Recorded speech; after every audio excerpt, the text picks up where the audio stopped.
Welcome to Voices Above the Noise. I'm your host, Blaine Scott, and today we will be going far above the noise to a galaxy far, far away with our guest, Andy Karchner. We will be talking about the epic Star Wars series today. First, Andy, I'd like to ask you, how did you become a fan of the Star Wars series?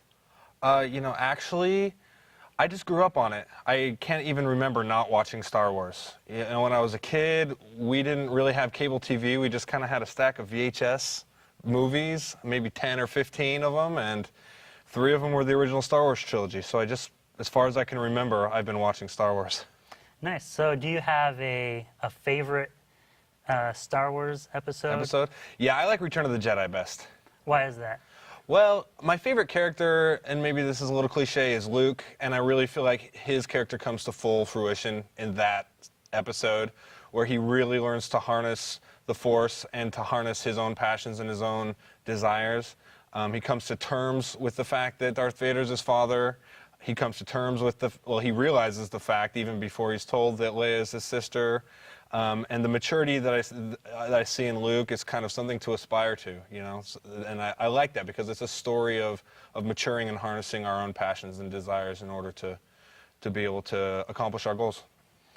When George Lucas was writing the Star Wars trilogy, the original one, he said he pulled a lot of information from different myths, different cultures and religions from all around the world. Do you feel or think that there's some kind of a spiritual message that we can glean from the Star Wars series? Spiritual, yeah, I know he did pull a lot from mythology and from religion. And I think, like I kind of said before, I put it maybe not spiritually, but yeah, I think there's definitely some moral messages to be had.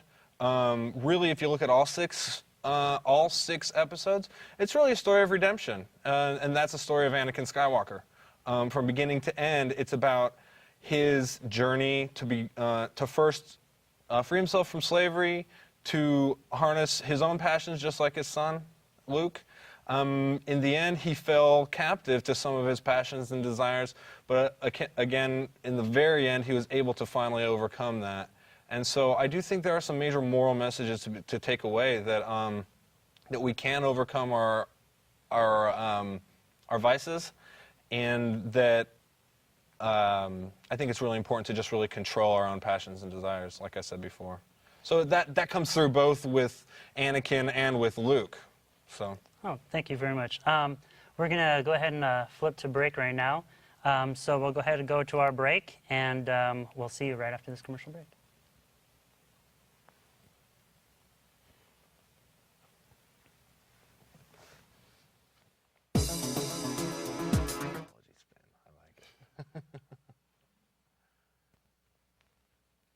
Their ancient ways of surviving are about to be tested. Experience the fun. Experience the adventure. And cut loose in the coolest place on Earth. Arctic Tale.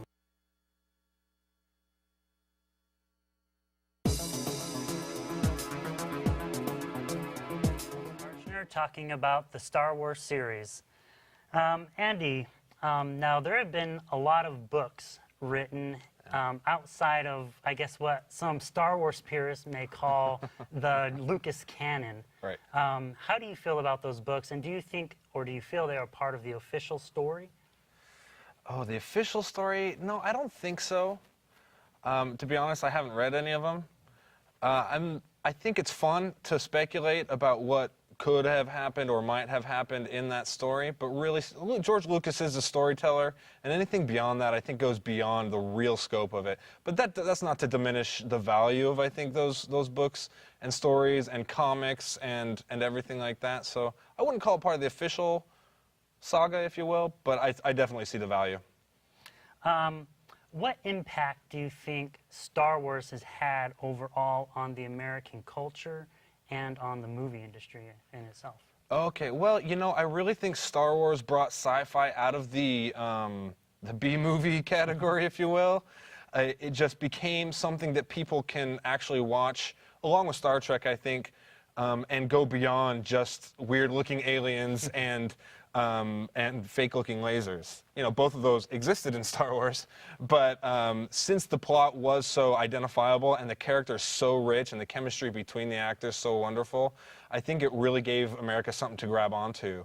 And a lot of sci-fi didn't give that, I think, at the time, and now we see more and more sci-fi and fantasy taking that tact. If not exclusively, especially in the big movie industry, you have to make characters identifiable and dense. Otherwise, people are just going to look at it like a cheesy sci-fi fantasy film. Right. James Cameron has stated that he wants his Avatar movies to be the new Star Wars. Now, do you feel that he has succeeded with the first film that he's made, and possibly the subsequent films that he's going to come out with? No. I mean, visually, Avatar was wonderful, and of course he added the 3D spin, which I think in that respect, he did kind of start a trend, but nowhere near to the point that Star Wars did. I think the novelty of Avatar was very high, it spiked really high, but I think it came down real low again. I don't see the anticipation of people saying, oh, I wonder when Avatar 2 is going to come out, or I wonder when the next James Cameron 3D film is going to come out. Whereas all 5 succeeding episodes after A New Hope, every single one has been basically, in its time, the most anticipated film ever. After episode 4, everyone was waiting for episode 5, and then, of course, there was a 20-some-odd years between episode 6 and episode 1, where, I mean, you just see episode 1 was clearly the most anticipated movie of all time. I don't think you can say that about Avatar 2. All right, I have some, in wrapping it up a bit, I have some rapid-fire questions I want to give to you.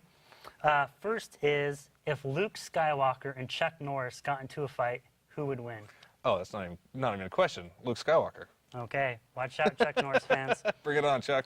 All right, if you were a Jedi, what color would your lightsaber be? Green. Green? All right, and who do you think is prettier? Is it Princess Leia or Padme? Padme. I think Padme.